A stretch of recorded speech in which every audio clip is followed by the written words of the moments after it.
So Caroline, do you want to tell us a bit of what you brought and the grower you brought? I brought a Fixin. Fixin, premier cru les Arvelets from the Domaine Denis Berthaut.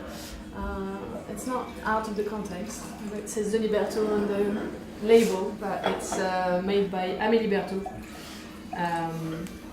Domaine Denis Berthaut was created in the 18th century, and then she's been passed on from generation to generation, sons every time. So that's why we still have the name. After the war, after World War I, the husband died a bit too young, and so the mother of Guy took over until Guy could take over, and then Amélie took over from her father in 2013 officially. So it's been passed on from generation to generation. I really like what Amélie does. She's 26, and you know, for me that's a sort of achievement, and I like to see the new generation arriving and embracing winemaking and respecting traditions and respecting family and combining both. Still making her style of wine, but respecting what happened before, keeping the family's name on the label.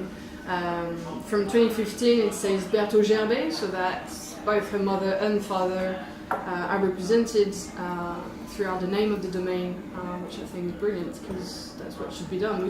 We mentioned it earlier, where by in heritage you used to have just sons taking over and keeping the family name on the label, and then whenever you were a girl, you were selling your land to your husband, basically, and sort of losing your name. So I think it's a nice nod to her mother, and I think she makes some great wine. Fixin is a sort of appellation that you don't always think about. You don't think there's a huge quality or huge potential, but actually, when you go to premier crus and even village level, nicely located, you get some lovely concentration, a lot of power, soft tannins as usual with the Pinot Noir. But these vines were planted in the late 50s and 70s, so you've got vines that are very concentrated.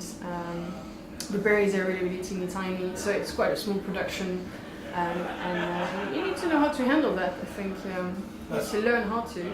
The wine's beautiful. I mean, it's got a beautiful texture, but it's very elegant and soft. I mean, it's I love the fruit profile. The tannic structure is so fine and velvety, but it's just. I love the concentration of the wine. That's something you can easily lay down for 10 years and crack a bottle again, and you still have a lot of pleasure. It will still be fresh and young and.